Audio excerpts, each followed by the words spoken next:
ট্রাম্পের সাথে ধনকুবের ইলন মাস্কের যুদ্ধ শুরু। নতুন রাজনৈতিক দলের ঘোষণা দিয়েছেন ইলন মাস্ক। বিশ্বখ্যাত টেসলা ও স্পেসএক্সের কর্ণধার ও সামাজিক যোগাযোগ মাধ্যম এক্সের মালিক ইলন মাস্ক যুক্তরাষ্ট্রে নতুন রাজনৈতিক দলের ঘোষণা দিয়েছেন। আমেরিকা পার্টি নামের এই দল গঠনের কথা ৫ জুলাই স্থানীয় সময় এক্সে এক পোস্টে জানান মাস্ক। তার ভাষায় এই দল মানুষের স্বাধীনতা পুনরুদ্ধারের জন্য তৈরি হয়েছে। দলের ঘোষণার আগে তিনি এক্সে অনুসারীদের মধ্যে একটি জরিপ চালান, যেখানে ২/৩ মানুষ নতুন রাজনৈতিক দল চাওয়ার পক্ষে মত দেয়। এরপরই মাস্ক বলেন, আজ আমেরিকা পার্টির জন্ম হলো। প্রেসিডেন্ট ডোনাল্ড ট্রাম্প সম্প্রতি একটি কর ছাড় ও ব্যয় বৃদ্ধিমূলক বিলে স্বাক্ষর করেছেন, যেটিকে মাস্ক তীব্রভাবে সমালোচনা করেছেন। মাস্ক অভিযোগ করেছেন, এই বিল যুক্তরাষ্ট্রের বাজেট ঘাটতিকে $2.৫ ট্রিলিয়ন নিয়ে যাবে, যা দেশের আর্থিক আত্মঘাত।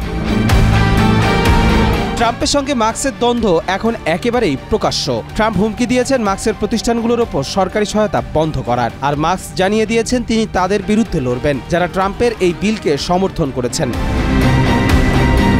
বিশ্লেষকদের মতে মাস্কের নতুন দল আমেরিকা পার্টি মার্কিন রাজনীতিতে নতুন এক উত্তাপ তৈরি করছে। যদিও শতবর্ষী দুই দলীয় কাঠামো ভাঙা এতটা সহজ হবে না, তা সত্ত্বেও এই পদক্ষেপ ভবিষ্যতের নির্বাচনী সমীকরণে বড় পরিবর্তন আনতে পারে মনে করছেন বিশ্লেষকরা। কবির চৌধুরী, জয়, মাই টিভি।